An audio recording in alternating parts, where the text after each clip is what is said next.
दोस्तों नमस्कार। स्वागत है आप सभी लोगों का एक बार फिर से हमारे इस्माइल फैमिली चैनल पर। मोर मोरनी की कहानी सुन लो। घर में कभी नहीं लड़ाई झगड़े होंगे, घर में सदैव अन्न धन की बरकत होगी और कभी भी धन की कमी नहीं होगी। माता लक्ष्मी जी सदैव निवास करेंगी। दोस्तों आज की जो वीडियो की कहानी है बहुत ही खूबसूरत और बहुत ही ज्ञानवर्धक है। ये एक मोर और मोरनी की कहानी है। जो लोग इस कहानी को पूरे मन से और दिल से सुनते हैं उसके घर में कभी भी कोई क्लेश उत्पन्न नहीं होगा। उसके घर में हमेशा सुख और शांति बनी रहेगी। उसके घर में माता लक्ष्मी का सदैव आगमन रहेगा। ये तो आपने सुना ही होगा कि जिसके घर में रोज लड़ाई झगड़े होते हैं, रोज क्लेश होते हैं, उस घर में कभी भी बरकत नहीं होती, उस घर में कभी भी माता लक्ष्मी का आगमन नहीं होता। और जिसके घर में सुख शांति बनी रहती है उसके घर में अन्न धन सुख समृद्धि का धन वैभव का आगमन तेजी से बढ़ता है और माता लक्ष्मी का निवास उसी घर में सदा बना रहता है जिस घर में शांति बनी रहती है।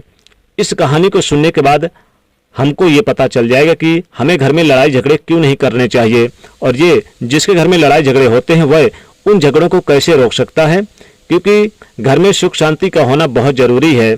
घर में शांति का होने से माता लक्ष्मी निवास होता है, शांति बनी रहती है। साथ ही नकारात्मक शक्तियों का प्रवेश नहीं होता, क्योंकि जहाँ सुख शांति होती है वहीं पर माता लक्ष्मी का निवास होता है। जहाँ क्लेश उत्पन्न होते हैं, लड़ाई झगड़े उत्पन्न होते हैं, वहाँ माता लक्ष्मी का वास कभी नहीं होता। वहाँ पर दुख और दरिद्रता का निवास होता है, गरीबी निवास करती है। हो सके तो इस कहानी को पूरा सुने। यह कहानी आपके जीवन में वो सारी सीख देगी जिसकी आपकी जरूरत है। यह बहुत ही ज्ञानवर्धक और बहुत ही महत्वपूर्ण कहानी है। एक मोर और मोरनी की कहानी, इसे जरूर सुने। यानी एक मोर और मोरनी की कहानी। इससे पहले कि आप हमारी कहानी में खो जाएं, हमारे चैनल को सब्सक्राइब करें, बेल आइकन को प्रेस करें। साथ ही इस वीडियो को आप देखने के बाद ज़्यादा से ज़्यादा शेयर करें और इस बेल आइकन को प्रेस करना ना भूलें। तो चलिए कहानी की शुरुआत करते हैं। एक जंगल में एक मोर और मोरनी रहते थे। मोर और मोरनी बहुत ही हंसी खुशी से जंगल में रहा करते थे। एक दिन मोरनी मोर से कहती है कि पिया जी, हमें यहाँ से चलना चाहिए, हमें वहाँ चलना चाहिए जहाँ हमारे समाज के लोग रहते हैं। काफी सारे मोर और मोरनी रहते हैं, हमें वहाँ चलना चाहिए। मोर मोरनी से कहता है कि प्रिय, अगर हम वहाँ चलेंगे तो लड़ाई झगड़े होंगे। हम दोनों इस जंगल में कितना सुकून से रहते हैं, हमें वहाँ जाने की क्या जरूरत है। लेकिन मोरनी जिद करने लगती है तो मोर भी मान जाता है। मोरनी की जिद करने पर वो दोनों उड़कर एक नगर में आ जाते हैं। उस नगर का राजा पशु पक्षियों की भाषा को आसानी से समझता था। उस राजा ने कराह शास्त्र की पढ़ाई की थी। कराह शास्त्र का मतलब यही होता है कि पशु पक्षियों की भाषाओं को समझ पाना।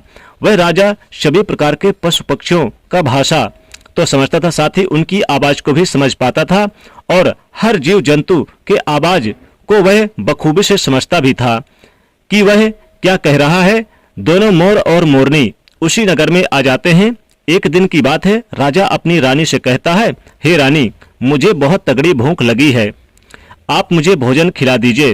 राजा की रानी 36 प्रकार की भोजन बना करके एक हाथ में पानी का लोटा और दूसरे हाथ में खाना का थाली लेकर राजा के पास पहुंचती है। रानी जैसे ही भोजन की थाली राजा के समक्ष रखती है तो एक चावल का टुकड़ा गिर जाता है। वहीं पे कुछ चींटियां घूम रही थी तो एक चींटी चावल के टुकड़े लेकर वहां से जाने लगती है। राजा बैठा इस घटना को देख रहा था। उस चींटी के पास से तुरंत एक बड़ा चींटा आता है और वह चींटा उस चींटी से कहता है कि प्रिय, यह चावल का टुकड़ा मुझे दे दीजिए और तुम वापस जाओ और उस राजा के थाली से दूसरा चावल का टुकड़ा लेकर आओ। उनकी बातों को राजा पूरी तरह से सुन रहा था, क्योंकि राजा हर जानवर पशु पक्षियों की भाषाओं को समझ सकता था। तो राजा वहीं पर बैठा सुन रहा था कि चींटा चींटी से यह बात कह रहा है। चींटी चींटा से कहती है, नहीं, मैं नहीं जाऊंगी। अगर ये बात राजा को पता चल जाएगी तो राजा मुझे मार देगा। फिर चींटी चींटा से कहता है कि तुम जाओ, राजा को नहीं पता चलेगा। चींटी फिर जाने की कोशिश तो करती है, लेकिन आधे रास्ते से वापस चली आती है और चींटी से कहती है, नहीं, मैं नहीं जाऊंगी। हो सकता है राजा के पास राजा को पता चल जाए, राजा मुझे मार दे। राजा उस दोनों को देख रहा था और ये सारी बातें सुन रहा था। चींटा को इस बात का यानी कि मान हो जाता है कि राजा हमारी बात को समझ रहा है और सुन भी रहा है। चींटा फिर से चींटी से कहता है कि देखो, लगता है राजा हमारी बात को समझ रहा है, राजा ने हमारी बातों को सुन लिया है, इसलिए वह हमें ही देख रहा है। चींटी चींटा से कहती है, अगर राजा ने हमारी बातों को सुन लिया, अगर ये बात राजा किसी और को बताएगा तो उसी समय पत्थर का बन जाएगा। राजा चींटी और चींटी की बात को बखूबी से सुन लेता है और समझ लेता है। राजा इस बात को सुनकर हंसने लगता है। राजा की हंसी आने लगती है। राजा जोर जोर से हंसने लगता है। जैसे ही राजा को हंसी आती है, उधर राजा की रानी रसोई से बाहर आती है और जैसे ही रसोई से बाहर निकलने पर राजा उसे हंसता हुआ दिखाई देता है। रानी राजा को हंसते हुए देखकर सोचने लगती है कि शायद मुझसे कोई गलती हुई है, इसलिए राजा साहब हंस रहे हैं। रानी राजा के पास आती है और कहती है कि हे महाराज, क्या मुझसे कोई भूल हो गई, कोई पाप हुआ, क्या मुझसे कोई गलती हुई कि आप इतने जोरों से हंस रहे हैं? राजा रानी से कहता कि नहीं नहीं, ऐसी कोई बात नहीं है, मुझे बस यूं ही हंसी आ गई। रानी जिद करने लगती है और कहती है कि आपको मुझे बताना ही पड़ेगा, आप क्यों हंस रहे थे? राजा बार बार मना करता है, क्योंकि राजा को पता था, क्योंकि चींटी ने कहा था कि अगर मैंने चींटी वाली बात किसी को बताऊंगा तो मैं पत्थर का हो जाऊंगा, इसलिए राजा रानी को यह बात नहीं बताना चाहता था। लेकिन रानी बार बार जिद करती है और कहती है कि आपको मुझे बताना ही पड़ेगा, आप क्यों हंस रहे थे? अगर आप मुझसे सच्चा प्रेम करते हैं, अगर आप मुझे अपना रानी समझते हैं तो आपको ये बताना ही पड़ेगा, आप क्यों हंस रहे थे? अब राजा बड़ा धर्म संकट में पड़ जाता है। राजा सोचता है कि अगर मैं ये बात रानी को बताता हूं तो मैं पत्थर का बन जाऊंगा, और फिर सोचता है कि अगर मैं नहीं बताता तो रानी का विश्वास खत्म हो जाएगा। रानी बहुत ही जिद करने लगती है। कहते हैं कि त्रियाहट और बालहट बहुत तगड़ी होती है, इन दोनों हट से हमेशा बच के रहना चाहिए। रानी के त्रियाहट के सामने राजा को झुकना पड़ता है। रानी के त्रियाहट के सामने राजा को झुकना पड़ा और रानी से कहता है कि ठीक है, अगर मैं ये बात मैं आपको बताऊंगा तो बाद में आपको पछताना पड़ेगा। रानी कहती है कि अभी तो आप कह रहे थे कि कोई बात नहीं है, अभी आप कह रहे हैं कि मुझे पछताना पड़ेगा। रानी कहती है कि जरूर कुछ तगड़ी बात है, और रानी और ज्यादा जिद करने लगती है। तब राजा कहता है कि ठीक है, अगर आप नहीं मान रही तो चलिए मैं किसी जंगल में आपको ये बात बताऊंगा। राजा रानी रथ पर सवार होकर जंगल के लिए निकल पड़ते हैं। जैसे ही वो घनघोर जंगल में पहुंचते हैं, तब राजा सारी बात रानी को सुनाने लगता है। जैसे ही राजा थोड़ी थोड़ी बात रानी को सुनाता है, वैसे वैसे वो धीरे धीरे पत्थर का बनता चला जाता है। जैसे राजा आधी बात रानी को सुनाई, वह आधा पत्थर का हो गया। राजा फिर रानी से कहता है, रानी धीरे धीरे पत्थर का मैं बनता जा रहा हूं, तुम बाद में बहुत पछताओगी। रानी कहती है कि हे राजा साहब, हे महाराज, थोड़ी सी बात बची है, आप उसे भी सुना दीजिए। राजा पूरी बात बता देता है। वह राजा पूरा पत्थर का बन जाता है। रानी के इस जिद के कारण राजा पूरा पत्थर का बन जाता है। रानी रोने लगती है। रानी उस पत्थर को हिलाने की कोशिश करती है, लेकिन भारी भरकम पत्थर कैसे हिला पाए, क्योंकि राजा बहुत ही भारी था। राजा पत्थर का बन जाता है और उधर रानी सर पटक पटक कर छाती पीटने लगती है, विलाप करने लगती है, हर किसी जीव जंतु से सहायता के लिए गुहार लगाती है।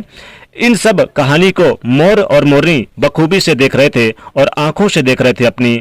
रानी के विलाप को देखकर मोर मोरनी को दया आ जाती है। मोर मोरनी से कहता कि हे प्रिय, ये होता है त्रियाहट, आपके इसी त्रियाहट की वजह से हम जंगल यानी उस जंगल में कितना खुशी खुशी रह रहे थे, वहां से हम यहाँ चले आए।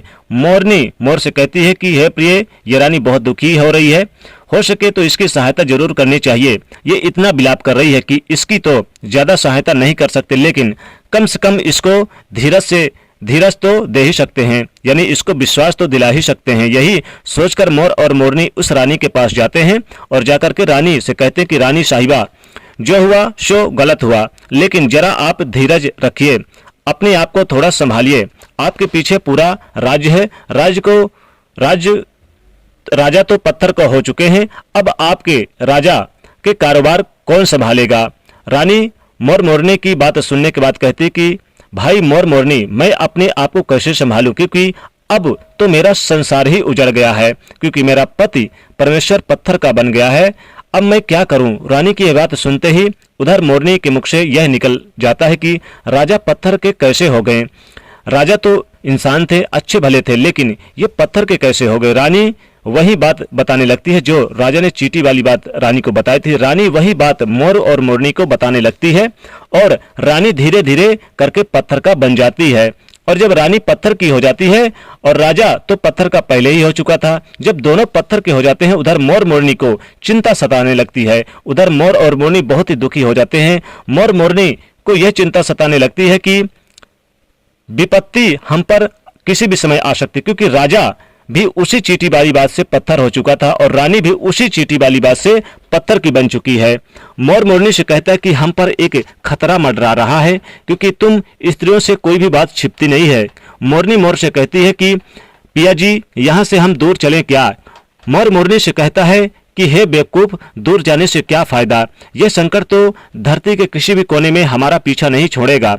यह खतरा तो हमेशा हमारे ऊपर मंडराता रहेगा और जाने अनजाने में भी हमारे मुख से यह निकल गया तो हम भी पत्थर के बन जाएंगे। इसी बात को लेकर मोर और मोरनी बहुत दुखी हो जाते हैं, बहुत चिंतित हो जाते हैं। रात दिन उनको नींद नहीं आती थी। ये सोचकर न तो भोजन करते थे न चैन से सोते थे। बस रात दिन उनको यही दुख सताने लगा कि ये टेंशन रहता था कि कहीं पर मुख से बात हमारे मुख से निकल ना जाए। यदि यह बात हमारे मुख से निकल गई भूलवश तो हम दोनों पति पत्नी पत्थर के बन जाएंगे।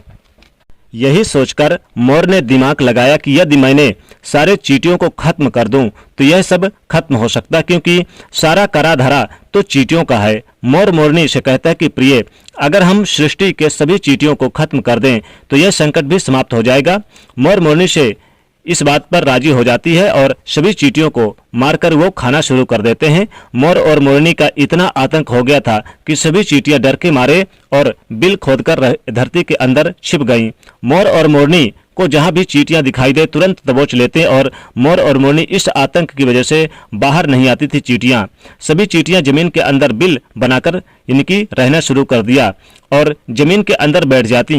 काफी समय बीतने के बाद चींटियों को भूख सताने लगे, क्योंकि भोजन तो बिल में मिलता नहीं था, भोजन तो बाहर मिलता था। अब जैसे भोजन के लिए चींटी बाहर आती तो मोर उसे दबोच लेता, उसे जान से मार देता। एक चींटी और चीटा बिल के अंदर भोजन के मारे तड़पते हुए श्री हरिविष्णु जी का जोर जोर से भजन करने लगे। भक्ति करते करते उन्हें यह भी मालूम नहीं था कि वह कहाँ है कहाँ नहीं है। वह घनघोर तपस्या में लीन हो गए। अंत में जाकर श्री हरिविष्णु उन्हें दर्शन देते हैं और भगवान श्री विष्णु कहते हैं कि चीटा चीटी, जो तुम मांगना चाहते हो मांग सकते हो, हम तुम्हारी भक्ति से प्रसन्न हैं। क्योंकि चीटा और चीटी ने निराधार भक्ति की थी, नहीं कोई जल ग्रहण किया था और न ही कोई अन्न, इसलिए भगवान विष्णु बहुत जल्दी प्रसन्न हो गए और आकर पहले पहले कहा कि हे चीटा चीटी, जो तुम्हें मांगना है मांग सकते हो, हम तुम्हारी भक्ति से अत्यंत और बहुत ही प्रसन्न हैं। उधर चीटा और चीटी न जाने कितने दिनों से भूखे और प्यासे थे। दोनों एक ही बात कहते थे कि हे प्रभु, अगर आप हमें वर देना चाहते हैं तो हमारे पेट में गांठ लगा दीजिए। उन्होंने सोचा कि अगर हमारा पेट ही नहीं होगा तो हम बाहर क्यों जाएंगे और मोर मोरनी हमें नहीं खाएंगे। इसलिए उन्होंने मांगा है कि हे प्रभु, हमारे पेट में गांठ लगा दीजिए। भगवान विष्णु कहते हैं तथास्तु, और चींटियों के पेट में गांठ लग जाती है। आज भी उन चींटियों के पेट में गांठ लगी हुई है। चींटियों का पेट नहीं होता। फिर चीटा और चीटी भगवान विष्णु जी से कहते हैं कि हे प्रभु, हमारे पेट में गांठ लग गई, लेकिन अभी भी हमें मोर और मोरनी से खतरा है। मोर और मोरनी हमारे इंतजार अभी भी ऊपर जमीन पर बैठे हैं और वो लोग हमें जैसे ही देखेंगे हमें मार देंगे। भगवान श्री विष्णु चीटा और चीटी के सामने आते हैं और साथ ही वो मोर के सामने आते हैं, यानी चीटा चीटी और भगवान विष्णु मोर के सामने आते हैं। भगवान श्री विष्णु मोर से कहते हैं कि हे मोर, तुम चींटियों का शिकार करना बंद कर दो। इसमें चींटियों का कोई दोष नहीं है। जो दोषी था वो राजा था, क्योंकि राजा ने ग्रह शास्त्र की पढ़ाई की थी, इसलिए वह सभी जीव जंतुओं को भाषाओं को समझने में सक्षम था। उसके साथ वो जिन भाषाओं को समझता था उनका रूप बदलने में भी वह सक्षम था। उन पशु पक्षियों का वह रूप भी धारण करता और जब वह राजा रूप धारण करता था तो पशु पक्षियों के साथ संभोग भी किया करता था, और जब वह पशु पक्षी गर्भ धारण करते थे तो उन्हें छोड़ करके वह इंसान बन जाता था और फिर यह उन पशु पक्षियों पर जोर से हंसता था। इसीलिए इसी मूर्खता के कारण आज ये राजा पत्थर का बना पड़ा है। मोर कहता है कि हे प्रभु, उनकी पत्नी का उनके रानी का क्या दोष है? श्री हरिविष्णु कहते हैं कि उनकी पत्नी भी उनके इस पाप में भागीदार है, क्योंकि उनकी पत्नी उनको अगर रोकती तो वो इतना बड़ा पाप नहीं करता, इसलिए उनकी रानी भी इस पाप के भागीदार हैं, इसलिए आज वो भी पत्थर का बन चुका है। बन चुकी है। श्री हरि के समझाने के बाद मोर और मोरनी कहते हैं कि हे प्रभु, अगर इस बात को किसी और से कहें जो कि रानी ने मुझे सुनाई है तो क्या हम पत्थर के बन जाएंगे? तो श्री हरि विष्णु जी कहते हैं कि तुम्हारा ये श्राप समाप्त हो चुका, तुम्हें किसी से कहने पर कोई भी फर्क नहीं पड़ेगा। आप किसी से भी कह सकते हो, तुम्हारे ऊपर से ये खतरा टल चुका है। मोर और मोरनी बड़े प्रसन्न हो जाते हैं, उनका खुशी का कोई ठिकाना ना था। श्री हरि विष्णु अंतर ध्यान हो जाते हैं, वह चले जाते हैं और इधर मोर मोरनी का खुशी का कोई ठिकाना नहीं था। अगर किसी जानवर को, पशु को खुशी होती है तो वो झूमने लगता है, नाचने लगता है। यही बात मोर के साथ हुआ। मोर को जब ये बात पता चला कि उसके ऊपर से खतरा टल चुका है तो वो खुशी से नाचने लगा, जोरदार नाचने लगा। उसकी खुशी का कोई ठिकाना नहीं था, वह खुशी से मोर पागल हो रहा था। फिर जैसे जैसे खुशी के मारे मोर अपने पैरों के पास देखता है कि फटे बंद सूरत, मेरे पैर मोर के बने हुए हैं, मोर अपने पैरों को देखकर रोने लगता है। मोर सोचने लगता है कि पहले तो मेरे पैर इतने सुंदर थे, खूबसूरत थे, लेकिन आज इतने फटे और गंदे कैसे? मोर के पैरों का फटने का कारण चींटी खाता था, क्योंकि उसने बहुत सारी चींटियों को मार मार के खाई थी और मोरनी ने भी खाई थी, इसीलिए उनका पैर फट गया। आज भी कोई इंसान अगर चींटी खाता है तो उसके शरीर में छोटे छोटे दाने पड़ जाते हैं, और यदि आप ज्यादा मात्रा में चींटी खाते हैं तो आपका बदन भी फटने लगेगा। सांप जो केचुली क्यों छोड़ता है? क्योंकि सांप चींटियों को खाता है और इसलिए उसका शरीर फटकर उतर जाता है, अलग हो जाते हैं।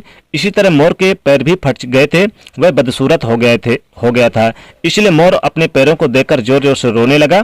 मोरनी और मोर को धीरज रखवाती है और कहती है कि जो हुआ सो हो गया, रोने से क्या होगा, और नाचता है। और फिर मोर जोर से नाचता है और रोता है, इसलिए उसके आंखों से आंसू के धारा बह रहे थे। मोरनी मोर को धीरज रखवाती और उसके आंसुओं को नीचे गिरने से रोकती, लेकिन रोक नहीं पाती। मोरनी के हाथ तो थे, लेकिन उनके अपनी चोंच से एक एक, यानी कि उसके हाथ तो थे नहीं, उसके पैर थे तो हाथ नहीं थे, इसलिए वो अपनी चोंच से एक आंसू को उठाती और अपने मुख में रखने की कोशिश करती, लेकिन कितना भी मुख में रखती सीधे मोर के पेट में चला जाता।